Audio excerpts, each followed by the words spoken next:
and welcome. I'm Abbie. This is Stories Lived, Stories Told, and here's my question for today.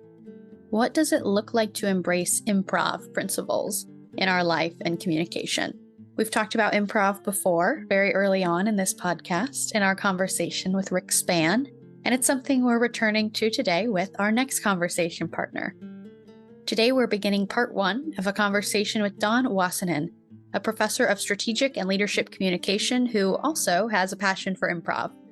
Don has some really great insight to share today, and I'm so glad to be able to share this conversation with you.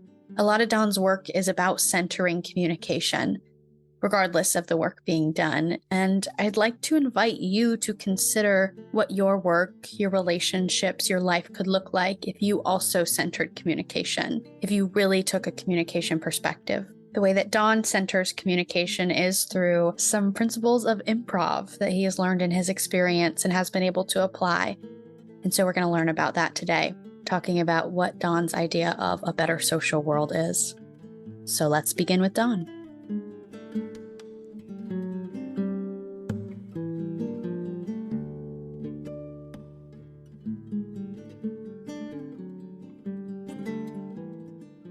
Hi, Don. Thanks for joining me for this conversation today.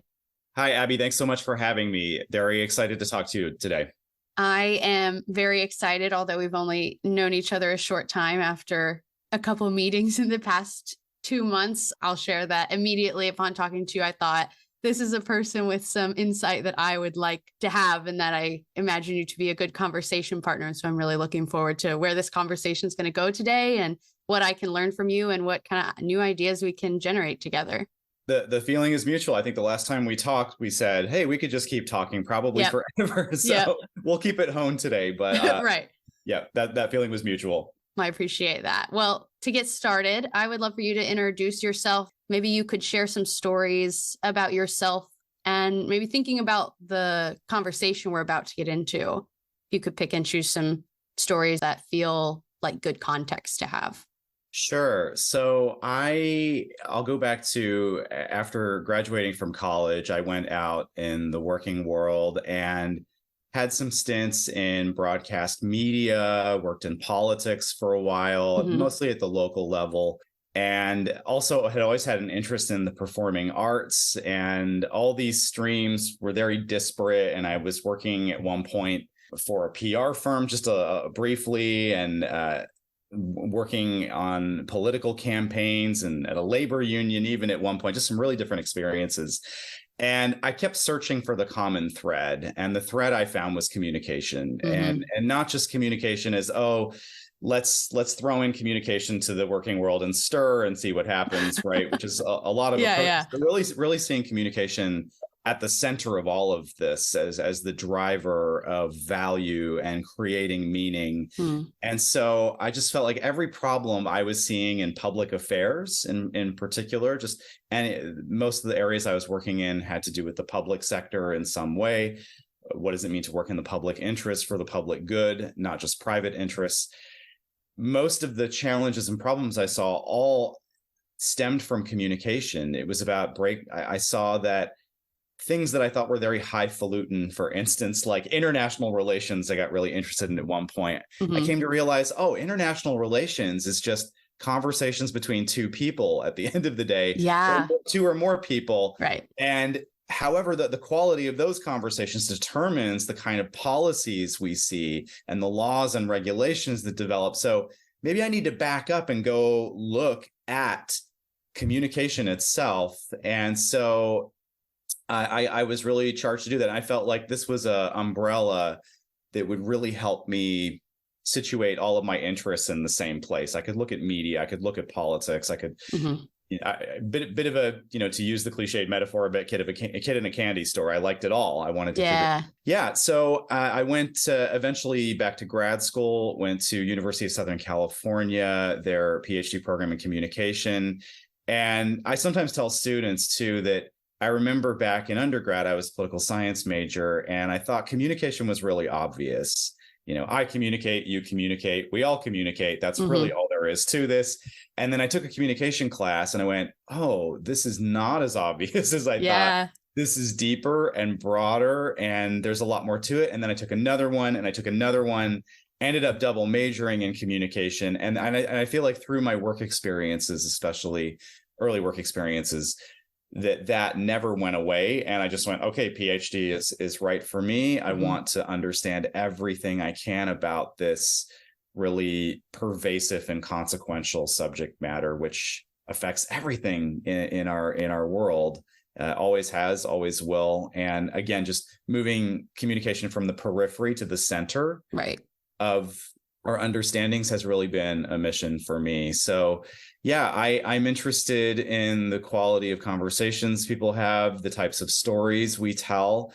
Storytelling has been a really big theme throughout my work. I did a dissertation on how a lot of public policies we've seen in the US in recent decades stemmed from particular stories and the dominance of those stories, and how those stories made other stories become submerged in different contexts for different people. So storytelling has fascinated me.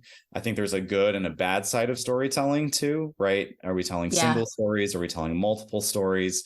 And along the way with all of this, I started teaching undergrads at California Lutheran University back in 2007 or so, and had to teach a class in communication theory. And along the way, and I think there's many people out there for whom this was a similar experience, ran into a chapter on CMM and went, wow, I'm in grad school right now, but this seems like the best thing, the most interesting, the most encompassing set of concepts and theories, frameworks, ideas, processes, tools. I think we could use many different names for these. About communication. I got excited. So I thought, you know what, when I get a chance, which wasn't until after I finished school, I'm going to go through everything I can on this CMM stuff, starting with Barnett's work, Making Social Worlds, and the previous communication books with Vern Cronin and others, and just started integrating it into teaching and research. And how much more do you want me to go? No, that's great. That's a really great start. I'm certain that more stories will emerge over the rest of our conversation. Sure. So if there's anything else you feel like is important up front, feel free to add on. But yeah, I think the only other thing I should just mention here is that along the way, my side life for 20 years had been in the field of improvisational theater. I grew up watching the British version of Whose Line Is It Anyway, which is this improvised comedy show. It came to the US at a certain point and loved that show. I just remember being 7 years old, watching that show and being amazed at the joy the actors exhibited toward each other, the quickness, the ability to really build on each other's lines and not negate each other. And if I had to sum it up, it seemed like they were practicing these superhuman communication skills with each other on stage that you don't often see in everyday life. And so for me, that was a really early marker that there was a world there, some kind of social world there, among many other worlds out there, that was special, distinctive.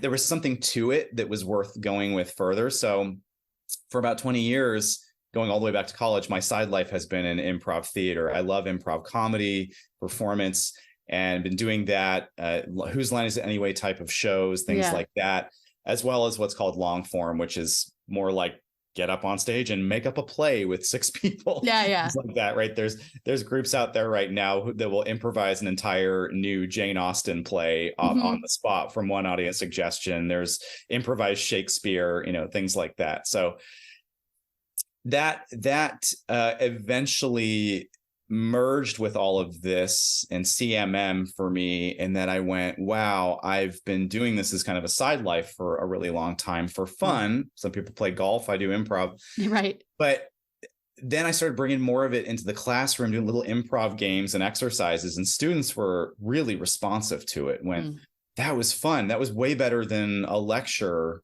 on And I said, well, what I started doing was saying, we're not going to lecture so much as I want you to experience the concepts first. You can have the actual experience, because who's the most persuasive person to any of us? It's ourselves. So better just to sort of see it, experience it, prove it to ourselves first, through an exercise or a game. And then afterwards we'll debrief and we'll get into PowerPoint slides or whatever. And I found that order really hit in classes. Students loved it. They loved getting out of their seats, especially to do something and walk around and build some energy with other people. So this all culminated in a project called Improv for Democracy that I developed, and it's really all grounded in CMM.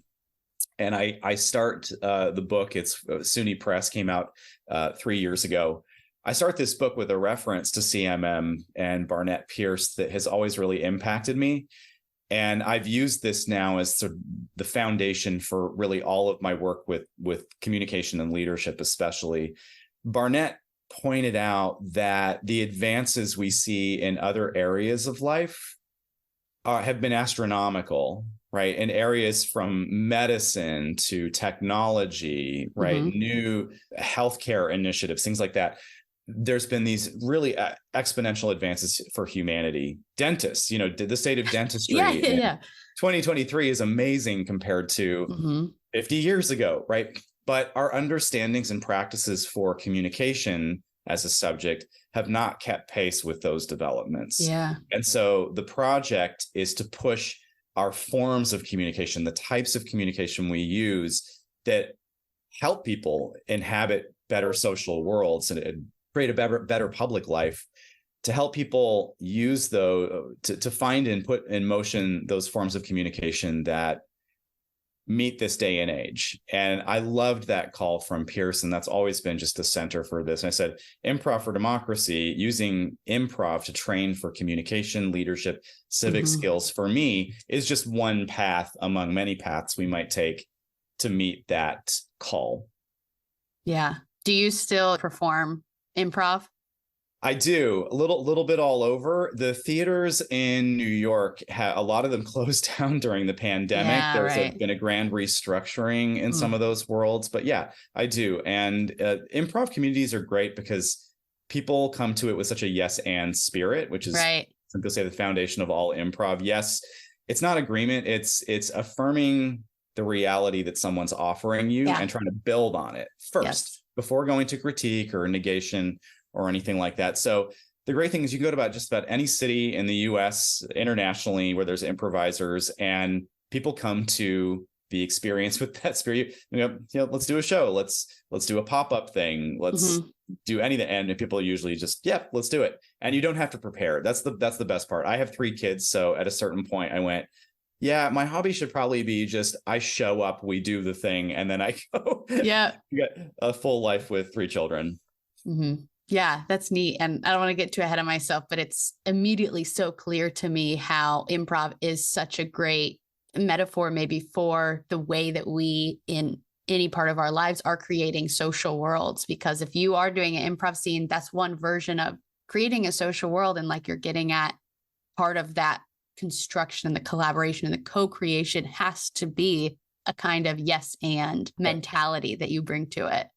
That's right. And all the concepts, as many of the concepts we know, like emergence, co-creation, like you're mentioning, and others, that really is what it's about. I think it is helpful too, because some people, I've had this reaction before, think that when I say improv or improvisation, it is saying winging it, or, you're just winging it, right? Do we really want our politicians and teachers? Are we just winging it? No structure, right? And that's actually not what we're after. That there are structures and things that undergird improvisational processes. I love Bernard Short's definition of improv, which is observing, connecting, and responding to other people at a heightened level. That's great. Yeah. So those things we normally do, we observe, we connect, we respond. We're doing that with more intentionality. We're doing that with more practice, with repetition, to get better at that, to just make connections between people. Yeah, that's neat. What I'm immediately hearing in your story is that it's such a great example of what it really means to adopt a communication perspective. Like you said, it's not add communication and stir. You're really trying to make communication the center of all these different areas of your life and kind of bring them together around this perspective. And I think that's a really big focus for me, because all the other, quote unquote communication podcasts that are out there that I've seen are like the language they use is let's teach you these communication skills.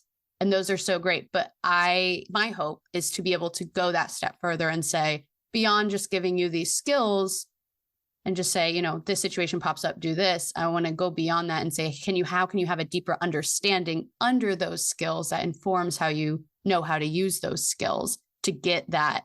How do you cultivate the communication perspective for people? How can maybe in conversations like the ones in this podcast, can people start to adopt that communication perspective? I love that. Yeah, I think that's always been a goal, is to switch people into that. And by that, I'm hearing in what you said that a lot of other understandings of communication out there are still grounded, as we know, in the transmission view, which is very limited. And, we exchange information and people think about the send and receive messages. That's transmission understandings of communication. A big thing, I think, I don't think we know fully how to do this yet, but is to move people's understandings of communication into that constitutive view.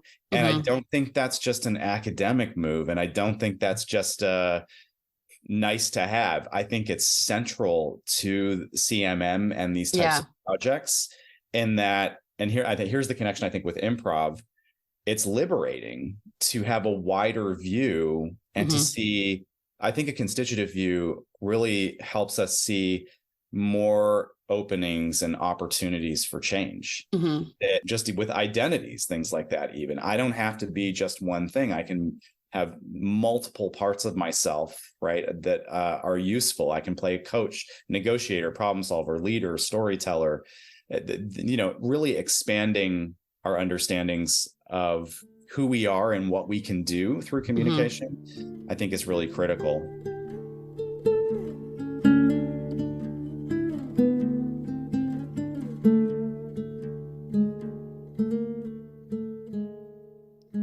A lot of this for me too overlaps with adaptive leadership theory, which says that one goal of good leadership is to broaden our bandwidth. That whatever you do, and I ground my improv projects a lot in this, moving beyond our default settings, our typical habits and ways of being and typical ways of responding and interacting with people, which, by the way, are all useful. The reason we have habits is because they've served us well in some circumstances. But I would argue to do democracy well, to do the work of how democracy and politics for me are just, how is it we're all going to live together? That's it, right? Is that basic question. How are we all going to live together? I think one of the ways to do that is to just help people at an individual, group, and organizational level move beyond these defaults to a more constitutive view of communication and realize they have more options than they ever realized. Yeah.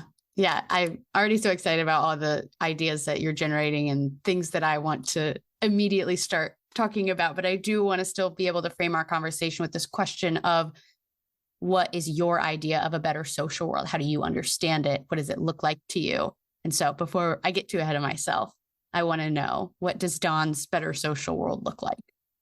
I think having an understanding of a better social world should probably start with some humility. First of all, that there's always more to know about what a better social world could be. And that's what's exciting about this. There's no 2 + 2 = 4 answer to this question, I think it has to remain open-ended so we can open space for communication with others as much as possible. So I'll just start there. Yeah. Worlds where communication is open rather than closed is really key. Where there's transparency, there's accountability, where people are in much more of an open book mode with each other, I think, is really critical. And, you just read the news cycle, what's in the news cycle constantly, and how many problems that surface, the things that are going on in organizations, issues of racial and gender oppression and disparities in institutions, how much of that has to do with lack of open, really authentic, forthright communication between people, right? I think quite a lot. So open communication environments, I think, would be one thing. A second thing, I think there's something, a great social world has some component of joy within it. right? There's an awful lot in the world to get us down, right? And before we get to all the humanly created problems, which are created through communication, right? Yeah. That we just went to war, right? Racial issues, all created through communication at their very center. We made those. They didn't just come. We didn't like, come into the world as babies and all. They were made at some point. But before we get there, we've got to deal with actual things that the world presents to us, which is hurricanes, hurricane out in California this week, infectious diseases. We have enough going on in the world to not have to add any more humanly created problems to the mix.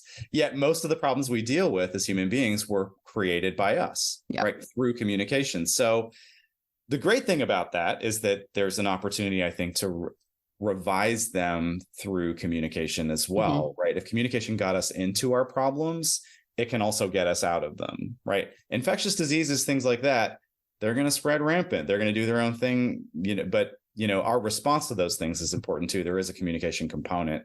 But I think joy, because again, there's just a lot in the world that is there to challenge us. So I go back to that Barnett Pierce, those stories he had in his book about going to the two different grandparents' houses and how those were two different social worlds. And one world was very austere, and in the other world, it was filled with laughter. And I think about that a lot, right? And so for me, it's like a joyful space of some kind. I'm not talking about toxic positivity or anything like that, but one in which joy and majority of the time there's positive communication happening, I think is really key. Other features of these social worlds, I think democratic for me, a sense of this is a we place, not just individuals or special interests operating of their own accord. I think we need silos, we need teams, we need those types of things, but to go with the first thing, is there open space for communication? I think that a good social world has a sense that everyone matters, that we all have different standpoints. We are all operating from different standpoints, and that we need to open space for other standpoints as much as possible, right? I see this happening a lot right now in discussions about organizations, a lot of literature on that stuff. We've inherited this model of organizations that is 150 years old at least. Most of the world, organizations are run in a very hierarchical, top-down fashion. That can work really well for some industries like manufacturing, by the way. So I don't think we should just denigrate it, put it off the board. But the issues we've seen through the pandemic, for instance, essential workers, things like that, right? There's manifestos around this kind of thing now, people saying we always deserved a stake in the organization. We always deserved a voice. All of this was always prefaced upon the work that we do on the front line, right? There would be no organization, there would be no finance behind it or revenue generation without some kind of attention to what we do. So I think over and over, we're seeing within organizations across the world, there's just this cry for voice that is a marker of a good social world. Do people feel valued, affirmed? Do they feel like they have voice? That has to be part of things. I think I have about 20 more things to tell you about good social world, but we'll stop at 3 right now. Hey, that's a great start. And like you said, it's like, I asked the question because it's important to acknowledge that we can't just take for granted that everyone's understanding of what a better social world is, or everyone's definition of better, is the same. And so that's why I ask. And I know that people's answers to that are informed by their experience and what they've witnessed in the world and the way that they conceptualize things. And so I think that's why it's interesting to kind of start the conversation with, tell me a little bit about who you are, and then what's your idea of a better social world? Because even then I can already kind of start piecing things together and start to think about, well, how does using improv help us to get toward that better social world? How does taking this communication perspective help us to get toward the better social world? If, I'm taking your answer and kind of working backwards from there and say, okay, well, how do we actually get there? But what I'm really sticking with from your story is this idea of revision. And I think it's a great way to frame kind of what needs to be done or what we're kind of in the process of, because it is really its own version of asking those 3 CMM-ish questions of like, how do we get here? Or how did this get made? What's going on right now? And then what do we want to be doing in the future? Because if we're revising, we are acknowledging that meaning was made by us. We made choices about the meaning. We can look back, reflect, see the patterns, look at the stories that were told or untold, decide how we feel about that. Yeah. Figure out what's going on now. And then, be able to revise and say, okay, those were the choices that were made then. We actually want to make different choices now. And so we're just revising, we're evolving, and like you're getting at, coming up with these new ways of communicating, because it's not a stagnant thing. It's not a simple thing. It's a very complex, rich, layered process. Communication is in our lives and in our social worlds. And so what new choices can we be making around them? Absolutely. I see this as a lot of efforts around DEI right now have to do with this question of what is a good social world. That's really what they're trying to address.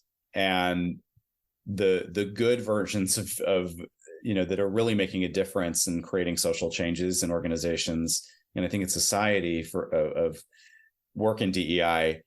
I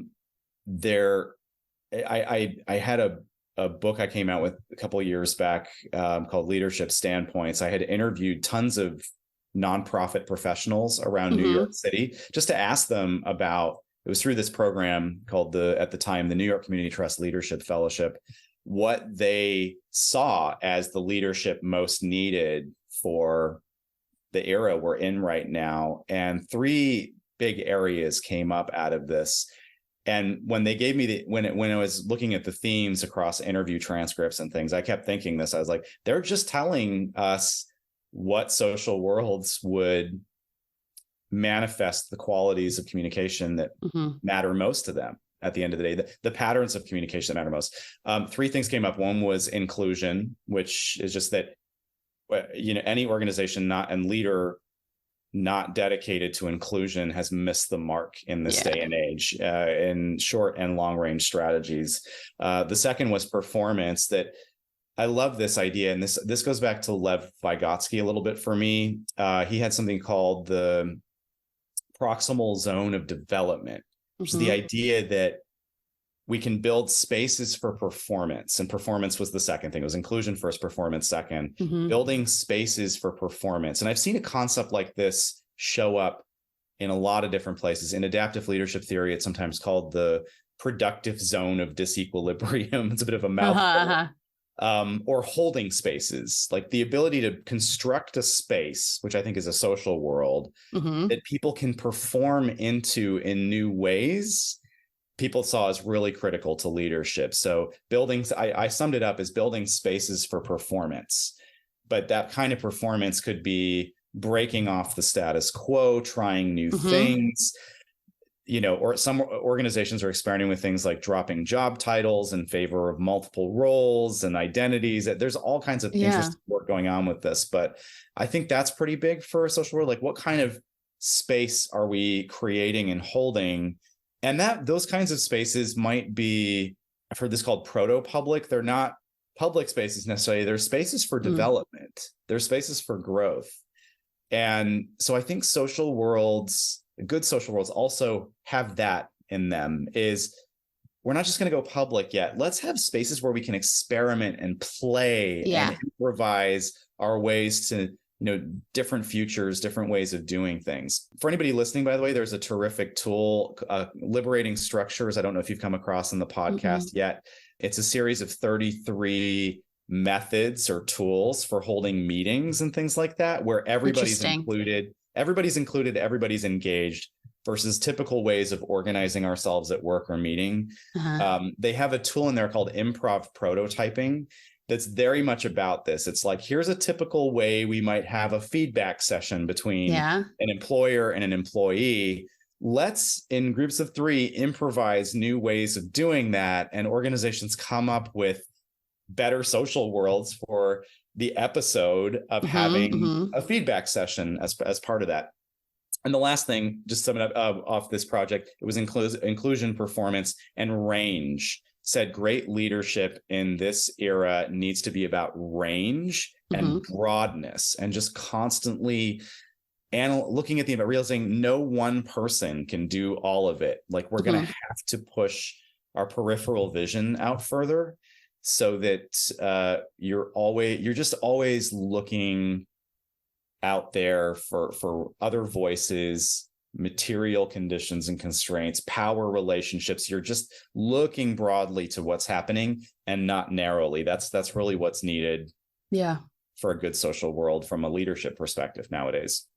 Yeah, that's fascinating. And I know this is not what you mean by broad, but this is the idea it's sparking in me, is that, you mentioned early on about international relations, countries making these big decisions that affect so many people's lives, is really interpersonal communication. These huge organizations that are trying to function, it's really just interpersonal communication. And it's so interesting to look at it from both sides of this super broad perspective of, this is countries speaking and deciding these huge decisions. And then also it's really just two people sitting at a table talking, and it's both at the same time. And how does that help us understand how we actually move through these spaces? And I just think when people talk about communication, or if you're Googling communication, or listening to a lot of other communication podcasts, they're about communication in like an organization. And it's interesting to me that I feel like that's maybe the most public, I guess, to use your word, or the area of communication that has had the most attention recently to have maybe developed a little more, because businesses are like really invested in that. But it's interesting, because I'm sitting here in my undergrad, not right now, but when I was, studying communication, and then my concentration was interpersonal. And then the other option for concentration was organizational or public. And it's like, they're all hand in hand. They all work together. And yeah, I love that, Abbie. I think you're absolutely right. That's a false division in a way. And that's what I love about communication, studying communication and doing practitioner work in it, is we're never done. These things all go together. And the communication field is really well situated to not be narrow. Yeah. And to make those connections for people about what do groups have to do with organizations, have to do with individuals. We can do that. I think one thing I want to add, and here's a question for you, I'd love to know a bit about. I've been playing with this recently, and I'm presuming some understanding on behalf of the audience here of some different CMM tools and models. For anyone listening who's not, I'm referring to something called the hierarchical serpentine model. So which at its base means like you've got two individuals talking, and they call it the speech act. We're talking with each other. But above that, there's different levels going on that address the context, that help us analyze when two people are communicating a lot of what's going on that's not really obvious, but it's happening. And it gives us a tool to analyze this. So I have become really interested recently in using the concept of episode, right? So that two people are talking, and that's not just people talking, that is being framed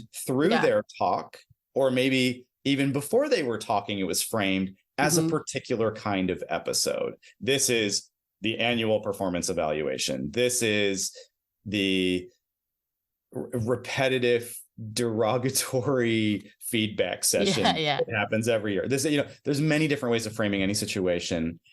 And I've been wondering recently, so compared to those other understandings of communication that you're talking about, I never hear episode really referred to in skills training even. And I think that is an incredible tool for incredible skill to cultivate, is to identify what kind of episode are we in, to frame or reframe for people what we're doing. Just to give you an example of this, I've been telling folks in trainings recently, this seems to have been it's had a pretty good reaction, that when you're entering a conversation with someone, you can tell them about the type of conversation that you want to have. You can say, in a political conversation, for instance, right now, it seems that we are in a vociferous debate, right? Yeah. That's how I named the episode happening here. I'm really interested in a dialogue where we learn from each other. And one of the norms is that we really listen to each other and be able to understand where we're coming from. Something like that, right? Yeah. I want this to be a deliberation that has some kind of outcome to it. You could frame it in many different ways, but that ability to name and just frame or reframe the episode for people, I think is such a critical skill that it's not advice about public speaking, and it's not writing instructions, which is, good writing techniques, which a lot of people think communication breaks down to. So I don't know. I'm interested to know from you if you see that vocabulary like this is yet to be scaled further, I guess, or what the possibilities might be for using things like episode or similar concepts in addition to the typical skills training work that people receive. Yeah, because you're saying the skill associated with episodic thinking would be to name the episode. You said it better than I could. No, I was just making sure, because there's so many different ways to understand the episode, and it's wild that it is such a novel idea to say, hey, what if you clearly stated your expectations before an interaction? That's what I think about a lot. Is expectations, because I am a person with a lot of expectations, and that kind of became a problem in a number of my relationships, because I expected, whether it was like a work or like interpersonal relationships, because I was like expecting a lot out of people, but not necessarily communicating it well, because I didn't know how to do that. And so I think it kind of came to this point for me of, okay, the current, again, doing some revision, the current situation is not working for me, not working for the people in my life. Yeah.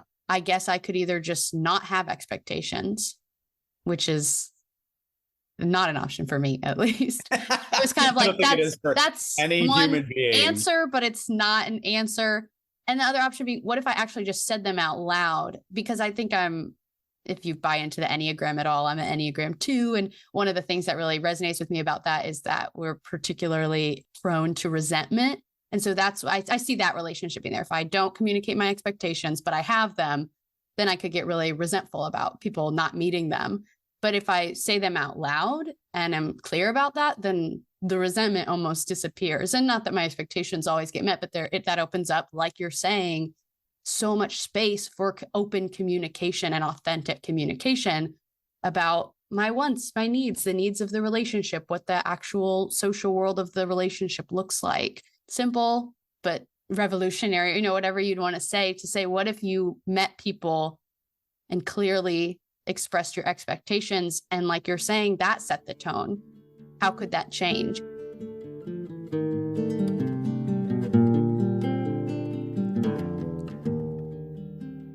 Okay, that is all for part 1 of our conversation with Don. Thank you for joining us, and come back next week for part 2. The next turns I would have you take away after this episode ends to keep the conversation going in your own life is to think about the questions I've posed at the top of the description. They are: what in life can you yes and? How can our understanding and practice of communication evolve to match other advancements we've made as a community? And what does it look like to use improv in our everyday lives, which is not to be confused with winging it? I think these are great reflection questions to be considering in our own lives. I think using improv principles and truly centering communication, like we talked about with Don today, can be really transformative for the way we engage with others in the world. And so that's something I'd like to invite you to reflect on and try on in your own life as well. As always, I'm supported by the CMM Institute for Personal and Social Evolution. This podcast is one of many initiatives designed to help us get one step closer to creating those better social worlds that we hope for. And finally, the podcast next turn I'd like to offer you is to share this episode with someone that you think it would be meaningful for, or someone that you want to invite into this conversation. I appreciate you taking the time to do that, as well as following the podcast wherever you listen and leaving ratings and reviews. Thank you for doing that. Thank you for showing up. Thank you for being curious, and thank you for being a part of this story. I'm Abbie, and this has been Stories Lived, Stories Told.